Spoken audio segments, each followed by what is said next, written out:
can't wait for The Witcher 4, starving for more of the lore, but really don't want to read the books, then you're in luck, because there was a spin-off, The Witcher Tales Thronebreaker, where you play as Queen Meve, leader of Lyria and Rivia. Boom! Connection to the Witcher universe established. It takes place before the first Witcher game, where you lead a ragtag intimate army in resisting a Nilfgaardian invasion. In a desperate situation where the Northern realms are outnumbered, suffered early losses, and even Meve's power base has been compromised in a way I won't spoil. And let's start the gameplay. It's based on Gwent. Now don't get too excited, the free-to-play Gwent. Not all of you will be on board with that. 2 rows instead of 3, place cards until the power value of your side is more than theirs, and you think they can't gain. Then end your turn, use special cards or other advantages. In fact, they kind of advertised this game as a sort of add-on on the Gwent online store. But don't worry, it's a standalone game, it will work without installing Gwent. You play against AI, it has the massive story offering I mentioned, and actually how this game works is quite different to make it work as a single player experience. Cards can have vastly different functions. It's a bit more simplistic, a lot less statuses, effects, and generally the values you're working with are much larger. You personally only play with the Northern Realms too. You don't just partake in straight up battles, which is good because the AI can be a bit unimaginative, if still fun to fight. There also are quite mentally taxing puzzle levels. They probably offer the most taxing challenge from this game, where you're up against pre-placed cards with a pre-selected hand and sometimes a leader ability, which you must use to solve a specific objective, usually requiring you carefully reading what the cards do. And I do mean carefully. I wasted a great deal of time underestimating card strength and applying trial and error. But once you stop getting in your own way, a nice intermediate challenge awaits you, with some easier ones you can maybe do first attempt. Maybe 1 or 2 true head scratchers. Kind of reminds me of puzzle levels in Critter Crunch or Wargroup. In particular, it reminds me of Might and Magic Clash of Heroes, because of the more satisfying and immersive way these puzzles were interwoven with the campaign. They actually are part of the story. If it does have some flimsy reasons for puzzles sometimes, why are we fighting this cow? Some of the puzzles can be mathematical, as in purely make a sum, puzzles that don't use Gwent mechanics, and offer weirder creative fare. Some that are less creative like pairs, nothing against pairs though. There's even one where you play Gwent against someone with a completely different set of rules. Practices your brain, not your Gwent skills. Quite a bit, because sometimes this game feels more like a puzzle game than a card game, because I would estimate about half of all encounters are puzzles. The game also has an RPG element. You can earn wood, gold and troops to upgrade your war camp, purchase more cards, fight more effectively, as you can lose cards through story progression and may need replacements or just want different cards that suit your strategy better. Well, as a monarch you have to cut corners. See, her ruff is made of sandwich ham. By the way, if you want me to afford a proper ruff and not wear lunch meat, then please consider liking and subscribing. Although no pressure though, I'm grateful you even watched. But honestly, joke aside, I don't really bother with buying new cards until the end, because I tend to hoard gold like a dragon. It was never hard enough to necessitate it. I would rather replay than pay. I just got the passive upgrades at first. See, you can even upgrade your provisions, which determines your card limit. And finally, there's a little bit of map exploration, finding those encounters, the extra resources, which is pleasant enough. And then most delightfully, you get to engage in treasure hunts, where you match the sketch to the world. And voila, you found a kind of disappointing profile border, or Euphoria,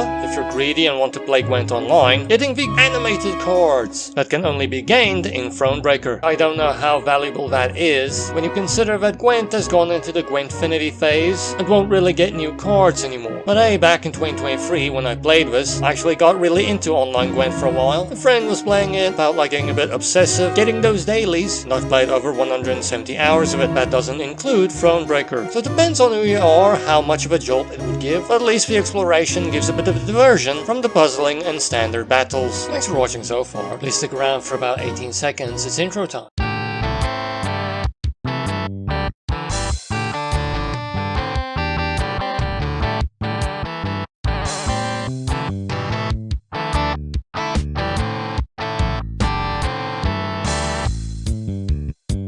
Musically it's pretty good, although I didn't notice it much. I was a bit too engrossed with the gameplay, ranging from your less noticeable drumming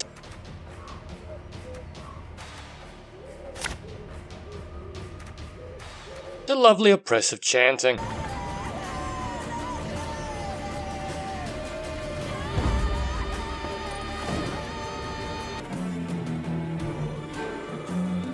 And tavern music.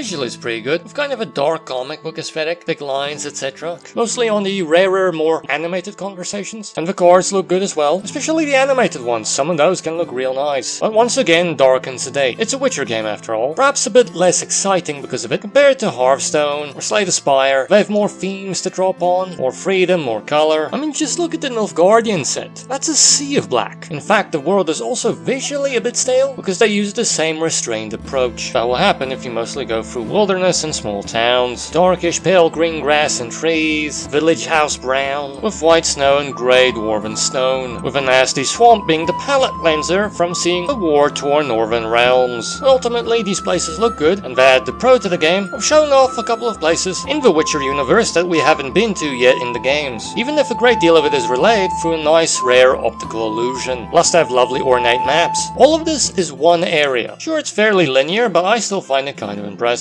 You also get to meet a great many new characters, and only briefly encounter some of the more established ones quite late game. I won't spoil it, but at least it answers a question a lot of us didn't know we had.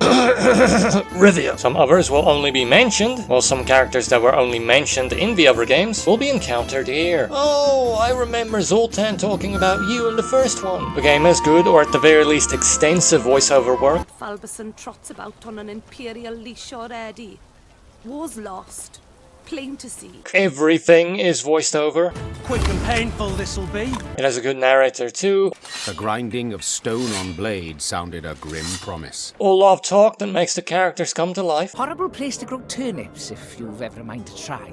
A ragtag band with different reasons for joining the war effort. Queen Meve is a capable and compassionate ruler, and you have to make a great deal of choices, which are as usual billed as potentially game-changing, and are to make. You tend to pick an evil in favor for another, especially since they brought back the square tail, human friction, as a main plot point, and the impact of a choice may be felt at any time. But, as is also usually the case, the system is flawed. The smallest choices seem to be purely resource-based, so you can do a little bit of guilt-free evil to get a card fragment or some wood. How much wood would a woodchuck chuck if you could get away with axe murdering? And some of the bigger choices are easier to make because the game is a tad easy, and that makes being a goody two-shoes easy. The negative trade-off usually won't impact you that badly. I can give out gold to everyone. It doesn't matter that the most powerful war machine on Earth is invading us. The hardest choices tends to weigh up morality versus morality, or morality versus possibly alienating one of the people close enough to you to live in the mobile tavern. And your choices can either make them stronger, or sometimes even make them leave. I love Ike, but do I really have to slay this majestic beast? And there are different ending states, supposedly 40, but they seem largely modular, with different cards and narration. But they can feel important enough to fret over, and in spite of the choice-heavy nature of the game, it is well written. As said, Meve is cool, and they even gave her fixed imperfections, beyond your choices and her noble and unpretentious nature, in the form of her strained relationship with her son. Yes, some emotion will poke through her stoicism.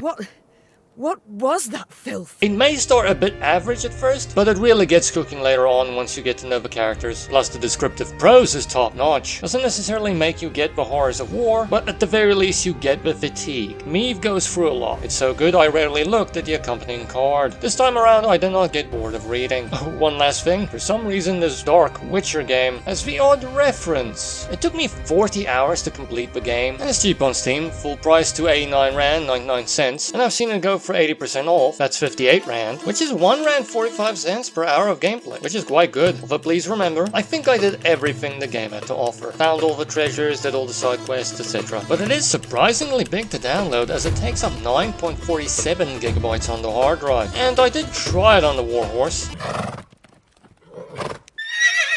It lagged a fair bit, although because it's a turn-based card game, some people may put up with it, but yeah, the Warhorse was struggling. So much so that when I tried to exit, an error occurred and I had to Control-Alt-Delete. So here are the system requirements you make the call. Stereotypically, it's not that kid-friendly. It's quite grim. You execute people. It rolled onto the ground to the Lyrians' deafening applause.